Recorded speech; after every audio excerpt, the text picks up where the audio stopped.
الحمد للہ والصلاة والسلام علی رسول اللہ اما بعد۔ اللہ سبحانہ و تعالیٰ کی توفیق سے رات نماز تراویح میں پہلا پارہ آپ سماعت فرما چکے ہیں۔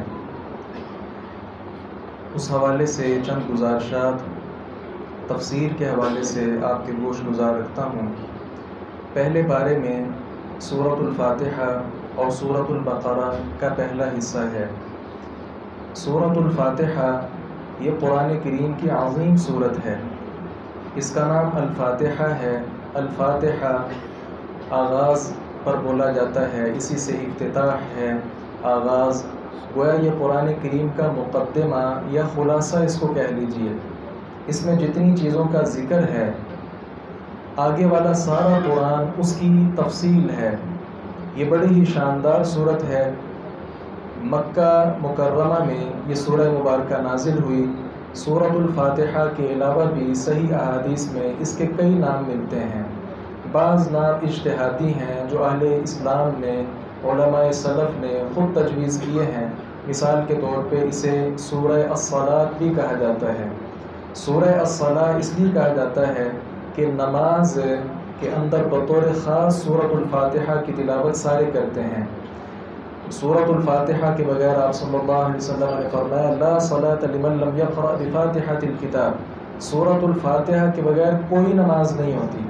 اب یہ جو کوئی نماز کا لفظ ہے، یہ ہم سمجھتے ہیں کہ یہ عموم ہے، وہ نماز فجر ہو یا کوئی اور نماز ہو، وہ پھر نماز عید ہو یا کوئی اور نماز ہو، وہ نماز جنازہ ہو، نماز کسوف ہو، نماز خسوف ہو، وہ کسی بھی قسم کی نماز ہو، پھر وہ اکیلے کی نماز ہو یا امام کے پیچھے پڑھنے والے کی نماز ہو، سارے کے سارے اس کے اندر برابر ہیں۔ آپ نے فرمایا جو سورہ فاتحہ نہیں پڑھتا ایسے شخص کی کوئی نماز نہیں ہے۔ عبداللہ ابن عباس رضی اللہ عنہما بیان فرماتے ہیں، صحیح مسلم کی حدیث ہے، ایک دفعہ جبریل امین علیہ السلام آپ صلی اللہ علیہ وسلم کے پاس تشریف لائے اور کیا کہنے لگے، اپنے اوپر سے آپ صلی اللہ علیہ وسلم نے دروازہ کھلنے کی آواز محسوس کی۔ یہ صحیح مسلم میں صحیح حدیث موجود ہے۔ جبریل امین بتانے لگے کہ یہ دروازہ آسمان کا جب سے زمین و آسمان بنے آج پہلی بار کھولا گیا ہے، اور اس سے آنے والا فرشتہ وہ کیا لے کر آیا، وہ خاص طور پر سورۃ الفاتحہ اور سورۃ البقرہ کی آخری 2 آیات یہ لے کر اترا ہے۔ تو آپ اس کی عظمت سے اندازہ لگائیں کہ کتنی عظیم سورہ مبارکہ ہے۔ پھر یہ قرآن کریم کا چونکہ آغاز ہے، لہذا اللہ تعالیٰ نے فرمایا فَإِذَا قَرَأْتَ الْقُرْآنَ فَاسْتَعِذْ بِاللَّهِ مِنَ الشَّيْطَانِ الرَّجِيمِ۔ تو قرآن کریم کا آغاز اعوذ باللہ من الشیطان الرجیم کے ساتھ کرنا چاہیے، اسی کے ساتھ بسم اللہ الرحمن الرحیم، جس میں اللہ تعالیٰ کا ایک تو ذاتی نام لفظ اللہ موجود ہے، اس کے علاوہ اللہ تعالیٰ کی الرحمن اور الرحیم 2 عظیم صفات کا ذکر ہے، اور ساتھ ہی آگے سورہ مبارکہ میں اللہ تعالیٰ کی جو صفات بیان ہوئی رب العالمین ہے، الحمدللہ رب العالمین۔ رب العالمین تمام جہانوں کا پالنے والا ہے۔ اللہ تعالیٰ کے علاوہ کوئی بھی کسی انسان کو نہیں پال رہا۔ کسی انسان کو پالنا تو درکنار، کسی حیوان، جانور، چرند پرند، حتیٰ کہ چھوٹی سی یہ جو چیونٹی ہے، اس کو پالنے والی ذات بھی اللہ ہے۔ اگر کوئی دعویٰ کرتا ہے کہ میں بھی پالتا ہوں، تو ہم اس سے سوال کرتے ہیں کہ اللہ کے بندے سب سے پہلے اتنا ہی بتا دو کہ دنیا میں کتنی مخلوقات ہیں۔ اگر کوئی بتا سکے تو ٹھیک ہے، اتنا بتانا ہی ناممکن ہے۔ کتنے پتھر ایسے ہیں جن کے اندر چیونٹیاں موجود ہیں، کیڑے مکوڑے موجود ہیں، انسان کو نہیں پتہ۔ آج تک آدم علیہ السلام ہمارے والد گرامی، ان سے لے کر آج تک کوئی ایک انسان بھی یہ دعویٰ نہیں کر سکا کہ کتنی مخلوقات ہیں۔ اندازے کے ساتھ تو کوئی بھی کہہ سکتا ہے، لیکن تفصیل کے ساتھ آج تک کوئی بتا ہی نہیں سکا۔ جب بتا ہی نہیں سکا تو رب ہونے کا دعویٰ کیسے کر سکتا ہے؟ اسی طرح اس سورہ مبارکہ میں بندے کا اور اللہ تعالیٰ کا ایک بڑا زبردست مکالمہ ہے، جو صحیح مسلم کے اندر رسول اللہ صلی اللہ علیہ وسلم نے بیان کیا۔ اللہ تعالیٰ فرماتے ہیں قسمت الصلاۃ بینی وبین عبدی نصفین ولعبدی ما سأل، میں نے نماز کو اپنے اور بندے کے درمیان آدھا آدھا تقسیم کر دیا ہے۔ یہ حدیث مبارکہ سن کر اہل ایمان کے دلوں کو یقینی طور پر سرور ملے گا جب بندہ کہتا ہے الحمدللہ رب العالمین، تو اللہ تعالیٰ آگے سے جواب دیتے ہیں حمدنی عبدی، میرے بندے نے میری تعریف بیان کی۔ بندہ پھر پڑھتا ہے الرحمن الرحیم، اللہ تعالیٰ فرماتے ہیں اثنا علی عبدی، میرے بندے نے میری تعریف بیان کی۔ پھر جب بندہ کہتا ہے مالک یوم الدین، اللہ تعالیٰ فرماتے ہیں مجدنی عبدی، میرے بندے نے میری بزرگی بیان کی۔ فوض الی عبدی، یا فرمایا کہ بندے نے اپنا سارا معاملہ میرے سپرد کر دیا ہے۔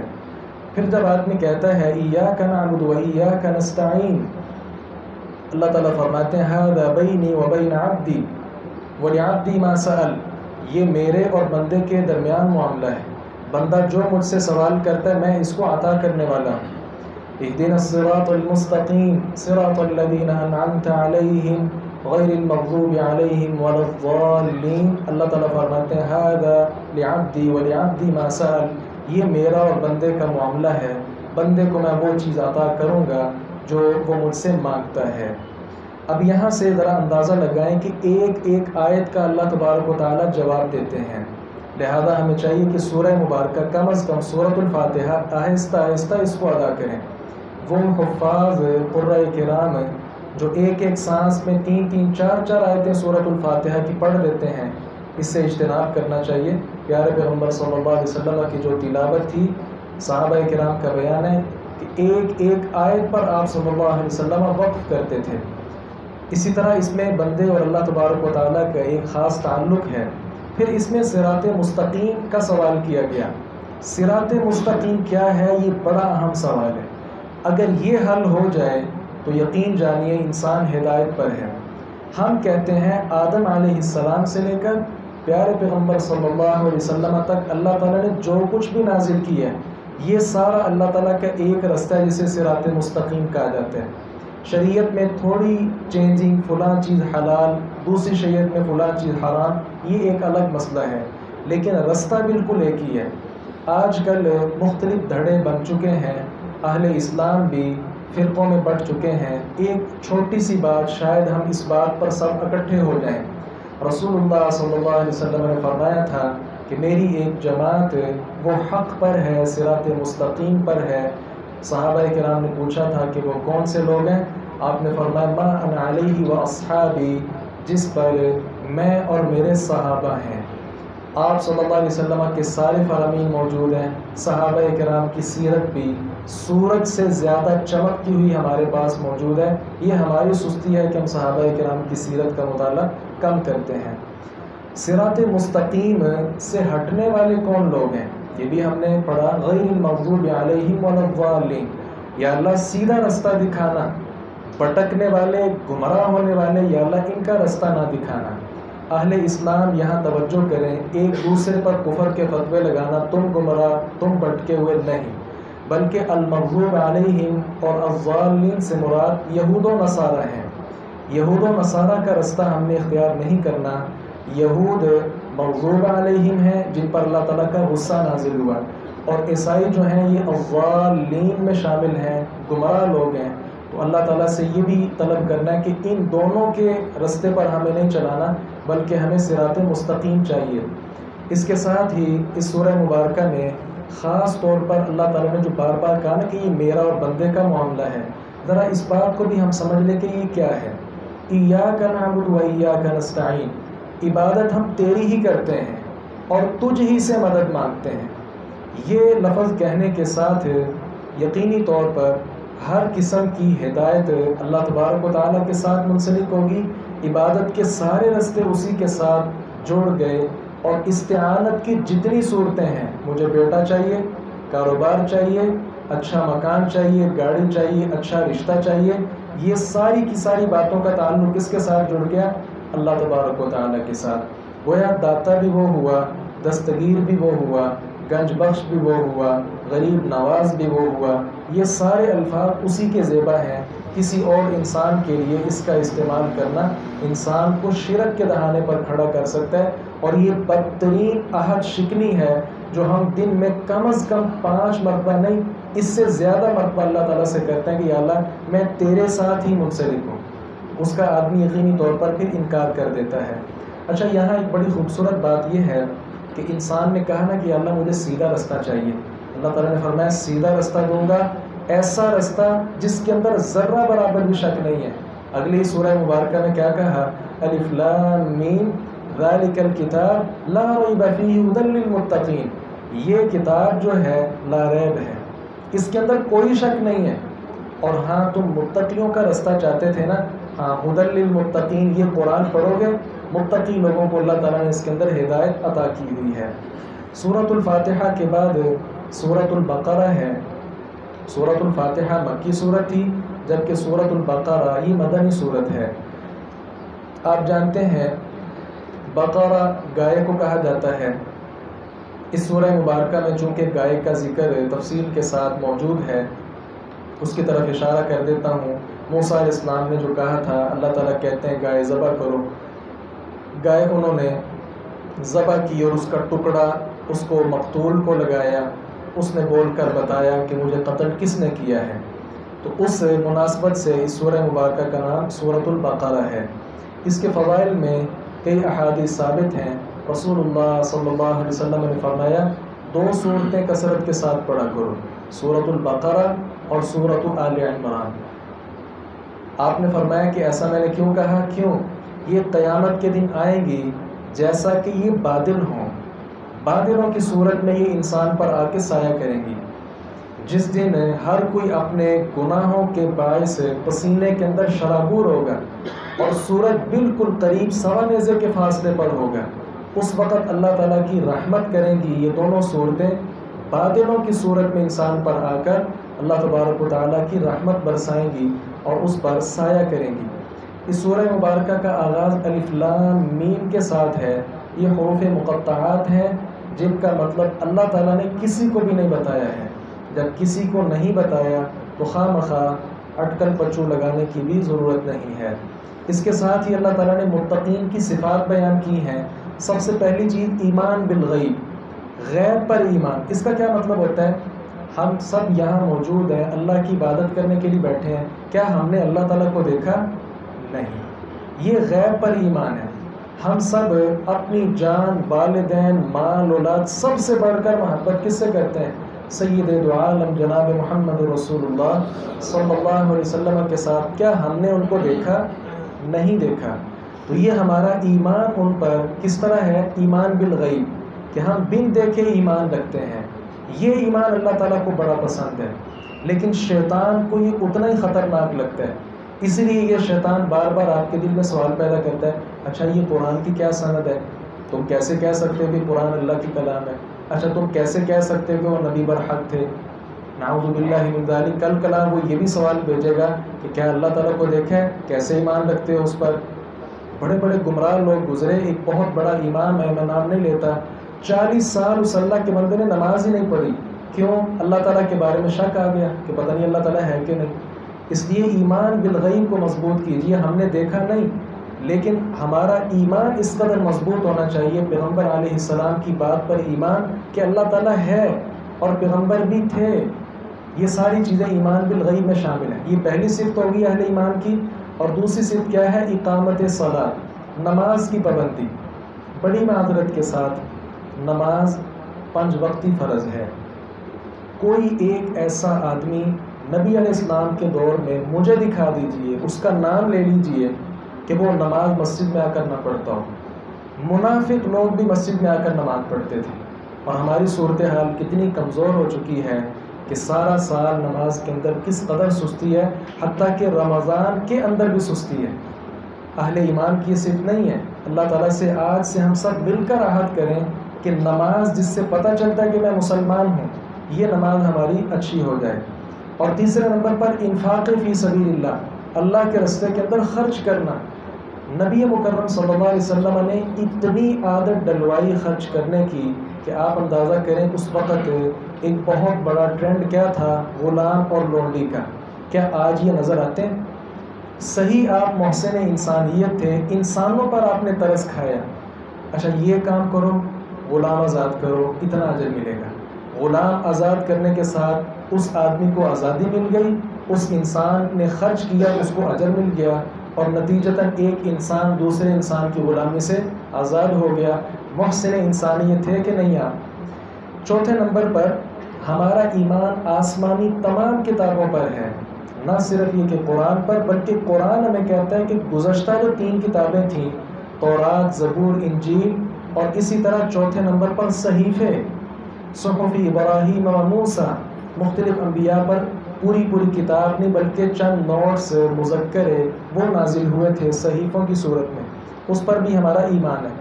اس کے ساتھ ساتھ منافقوں کا جو غلط کردار ہے اللہ تعالیٰ نے قرآن کے آغاز میں بیان کیا ہے۔ کتنے ہی احمق لوگ ہیں، ایک تو ان کے اندر شعور نہیں، عقل نہیں، اور دوسرا نعوذ باللہ من ذالک اہل ایمان کو بے وقوف کہتے ہیں، اور پھر اہل ایمان عام اہل ایمان نہیں، صحابہ کرام کو بے وقوف کہتے ہیں، والعیاذ باللہ۔ تو منافقوں سے خبردار رہنا بھی بہت زیادہ ضروری ہے۔ اللہ تعالیٰ پر ایمان کا جھوٹا دعویٰ یہ بیان کرتے ہیں، اندر سے اللہ تعالیٰ پر ایمان ان میں نہیں ہے۔ اسی طرح آخرت کے دن پر بھی جھوٹا ایمان، صحابہ کرام کے گستاخ لوگ، مذاق اڑانا شریعت کے احکام و مسائل کا، یہ ساری کی ساری جو برائیاں ہیں وہ ان کے اندر موجود ہیں۔ یہاں ساتھ ہی بڑی زبردست چیز یہ ہے کہ انٹرنیشنل ورلڈ آرڈر جو ہے وہ اللہ تبارک و تعالیٰ کی عبادت ہے۔ انسانیت کی تخلیق، اس کا مقصد اللہ تعالیٰ کی عبادت ہے۔ متقی ہونا اللہ تعالیٰ کی عبادت اسی سے ہے۔ اللہ تعالیٰ کی چند صفات کا ذکر بھی یہاں موجود ہے، یا ایھا الناس اعبدوا ربکم، کہ اللہ تعالیٰ ہی وہ رب ہے، وہی خالق و مالک ہے، اور سب کچھ وہی ہے۔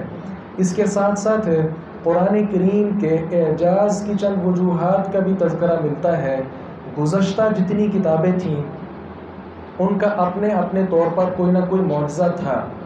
قرآن کا معجزہ کیا ہے کہ آج تک کسی ایک انسان میں یہ جرأت پیدا ہی نہیں ہو سکی کہ وہ اس کے اندر تبدیلی کر دے۔ اس جیسا قرآن لانا تو بہت دور کی بات ہے، اس کے اندر کوئی تبدیلی نہیں کر سکا۔ یہ اللہ تعالیٰ کی طرف سے ایک عظیم معجزہ ہے قرآن کریم۔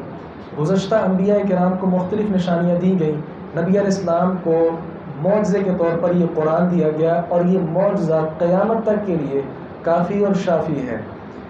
ایمان ہوتا کیا ہے اس بات کو بھی سمجھ لیں۔ ایمان 3 چیزوں کا نام ہوتا ہے۔ دل سے تصدیق، دلی طور پر اللہ تعالیٰ کو چاہنا، دل سے اللہ کو چاہنا، زبان سے اقرار، زبان سے بھی کہنا کہ اللہ تعالیٰ میرا خالق ہے، اور تیسرے نمبر پر عمل بالجوارح، اپنے بدن کو، اپنے جسم کو اللہ تبارک و تعالیٰ کا ایمان اس میں قبول کرنا، اس کی عبادت کر کے ایمان کا اظہار کرنا، یہ 3 چیزیں اس میں شامل ہیں۔ اس کے ساتھ ہی اور بھی کئی چیزیں ہیں، میں اختصار مزید کرتا ہوں۔ قرآن کریم جو ہے یہ من جانب اللہ ہے، اللہ تعالیٰ کی طرف سے نازل ہوا۔ یہ آیت نمبر 23 میں اللہ تعالیٰ نے بیان کیا۔ نیک اعمال کرنے والوں کا انجام جنت ہے، آیت نمبر 25 میں اس کا ذکر کیا۔ اسی طرح مسلمانوں کے ساتھ کافروں کا، مسلمانوں کا اور کافروں کا قرآن کے ساتھ کیا تعلق ہے، یہ بھی اللہ تبارک و تعالیٰ نے 26 اور 27 نمبر آیت میں بیان کیا، ایک مثال دے کر۔ مسلمان جو ہے اللہ تعالیٰ کی ہر بات پر ایمان رکھنے والا ہے، لیکن کافر جو ہے، منافق جو ہے، اچھا یہ کیوں کیا، یہ کیوں کیا؟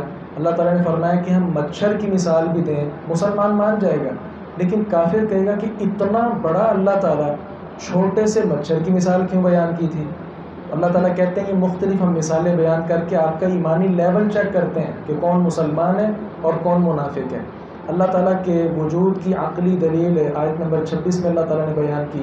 اسی طرح انسانی زندگی کا جو آغاز ہے، ہمارے والد گرامی آدم علیہ السلام کا تفصیل کے ساتھ اس سورہ مبارکہ میں ذکر ہے، اور ساتھ ہی ساتھ تمام انسانیت کا جو شیطان سرکش دشمن ہے اس کا بھی ذکر موجود ہے۔ یہاں پتہ کی بات میں کرتا ہوں، ہمارے والدین سے غلطی ہو گئی، یہاں سے پتہ چلا کہ آدم بھول بیٹھے تھے، ان کی اولاد بھی بھول بیٹھی ہے۔ نسی آدم ونسی ذریتہ، آپ نے فرمایا کہ آدم بھی بھول گئے، ان کی اولاد بھی بھول گئی۔ کرنے کا کام کیا ہے؟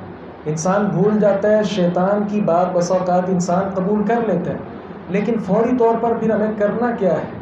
ہمارے والدین بھی اللہ نہ کرے ڈٹ جاتے تو ان کا حال کیا ہوتا ہے؟ اس لیے گناہ کر کے ڈٹ جانا یہ انسانیت نہیں ہے، یہ ہمارے والدین آدم اور حوا کا طریقہ نہیں ہے، بلکہ فوری طور پر انہوں نے کیا کہا، ربنا ظلمنا انفسنا وان لم تغفر لنا وترحمنا لنکونن من الخاسرین، یا اللہ گناہ کر لی ہے، ظلم کر بیٹھے ہیں، زیادتی کر لی ہے، یہ بھی پتہ ہے کہ معاف تو نہیں کرنا ہے، اور اتنا بھی پتہ ہے کہ اگر تو نے معاف نہ کیا ہم تو کیا ہیں، تو خسارے میں ہیں۔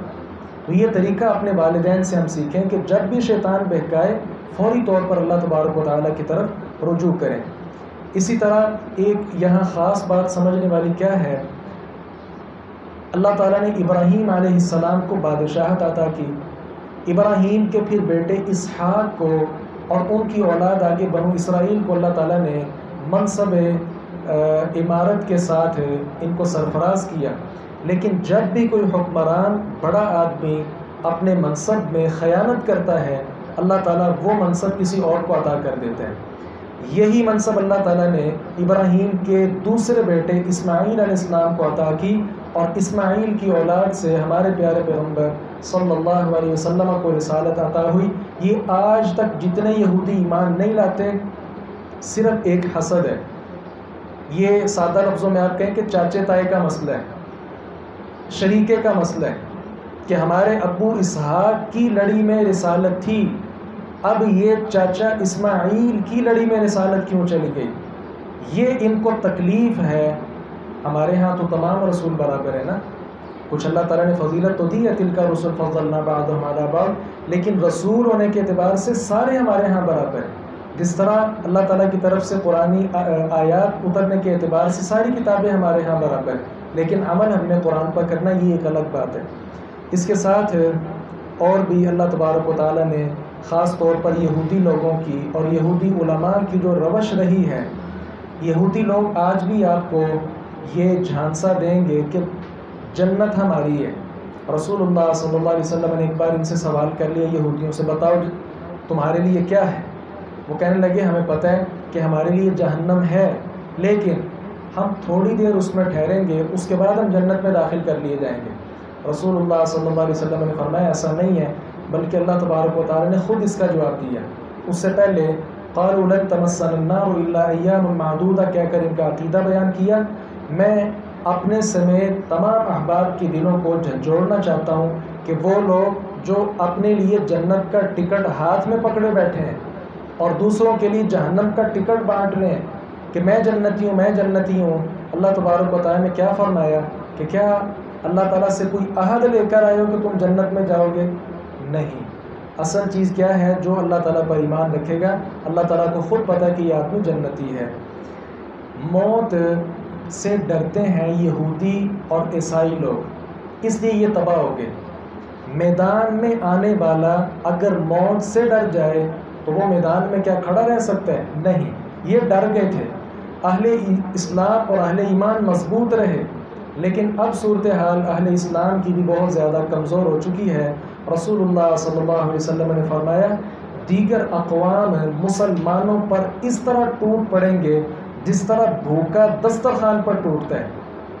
اور یہ صورت آج بنی ہے کہ آپ پورے عالم میں دیکھ لیں، سارا کفر اپنے تیر تلوار آپ کی طرف کر کے بیٹھا ہوا ہے۔ وجہ کیا ہے؟ صحابہ کرام نے پوچھا ہے اللہ کے نبی کیا اس وقت ہم کم ہوں گے، ہماری تعداد کم ہوگی کہ سارے لوگ ہم پر ٹوٹ پڑیں گے؟ آپ نے فرمایا نہیں، تعداد میں تم بڑے ہی زیادہ ہوگے۔ اصل وجہ کیا ہے کہ تمہارے اندر دنیا کی محبت آ جائے گی اور آخرت نکل جائے گی۔ یہ بہت بڑی بات ہے، یہ ہمارا مجموعی مسئلہ ہے جس وجہ سے سارے عالم سے ہمارے اوپر تھپیڑے جو ہیں وہ پڑ رہے ہیں، اور طرح طرح کے ظلم ستم کئی علاقوں میں ہمارے اوپر موجود ہیں۔ اس کے ساتھ ہی اللہ تبارک و تعالیٰ نے آخر میں ابراہیم اور اسماعیل علیہ السلام ان دونوں کا وصف اور ان کی شان جو ہے وہ بیان کی ہے۔ کعبہ کو تعمیر کرنے کے حوالے سے ابراہیم علیہ السلام کس طرح اپنے بیٹے کے ساتھ مل کر انہوں نے یہ کعبہ اس کی بنیادیں رکھی ہیں، اس کا یہاں پہ ذکر ہے۔ اور یہاں بھی ایک ہمارے لیے سبق کیا ہے، کعبہ جیسا اتنا بڑا اللہ تعالیٰ کا گھر بنا کر تکبر نہیں کیا، یہ گھر تو ہم نے بنایا نہیں، فوراً کیا کہا، یا اللہ، دعائیں کی یا اللہ یہ گھر ہم نے جو تعمیر کیا یہ ہم سے قبول فرما لے، ربنا تقبل منا انک انت السمیع العلیم، یا اللہ یہ ہم سے خدمت قبول کر لے۔ اور صرف یہی دعا نہیں کی مسجد بنا کر، بلکہ یہ بھی دعا کی کہ یا اللہ اس کو آباد بھی کر دے۔ ان کی دعاؤں کا نتیجہ یہ ہے نا ہمارے پیارے پیغمبر صلی اللہ علیہ وسلم، ان کی دعاؤں کا نتیجہ ہے کہ وہاں پر پیغمبر علیہ السلام تشریف لائے، اور آج تک خانہ کعبہ جانے کے لیے ہر مسلمان تڑپتا ہے۔ ہم یہاں دعا گو بھی ہیں کہ اللہ تبارک و تعالیٰ تمام اہل اسلام کی یہ جو تڑپ ہے، یہ جو تمنا ہے، اللہ تعالیٰ بار بار اس کو پوری فرمائے، اور جتنی رکاوٹیں ہیں اللہ تعالیٰ وہ ساری رکاوٹیں دور فرمائے۔ آخری بات یہ ہے، آخر میں اللہ تبارک و تعالیٰ نے ہر شخص کو یہ ذکر کیا کہ ہر شخص کے لیے اس کا عمل ہی فائدہ مند ہوگا۔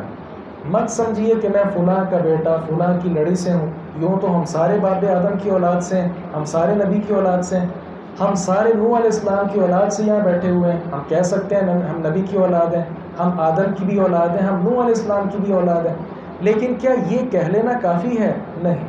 تلک امۃ قد خلت لہا ما کسبت ولکم ما کسبتم، انہوں نے جو کمایا اللہ نے ان کا اجر ان کو دینا ہے، تم نے جو کمانا ہے اللہ نے تمہیں تمہارا اجر دینا ہے۔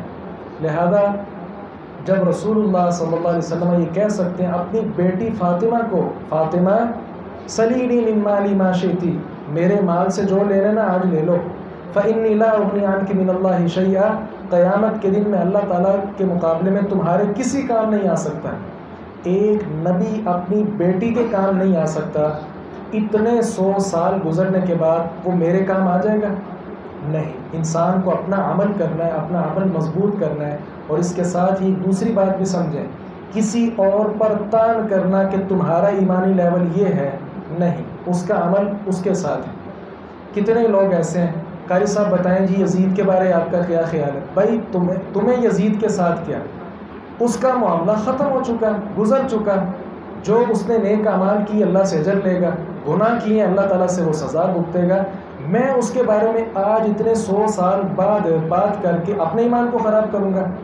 یہ مسئلہ ہم سمجھتے نہیں ہیں۔ جب بھی محرم آئے گا یہ مسئلہ ضرور آئے گا، اس طرح اور مسائل بھی آئیں گے۔ تو اس آیت کو جو پہلے پارے کی آخری آیت ہے، تلک امۃ قد خلت لہا ما کسبت ولکم ما کسبتم، اس کو ہم سارے مل کر سمجھیں کہ اپنے اپنے ایمان کی ہم فکر کریں، کسی اور کے ایمان پر انگلی اٹھانا یہ اہل اسلام کا شیوا نہیں ہے۔ اللہ تعالیٰ سے دعا کیجیے باری تعالیٰ حق بات کو سمجھنے اور اس پر عمل پیرا ہونے کی توفیق عطا فرمائے، قرآن کریم کے ساتھ محبت اور لگاؤ ہمارے ہاں پیدا فرما دے۔ اقول قولی ھذا استغفر اللہ لی ولکم ولسائر المسلمین واستغفروہ انہ ھو الغفور الرحیم۔ الحمد للہ۔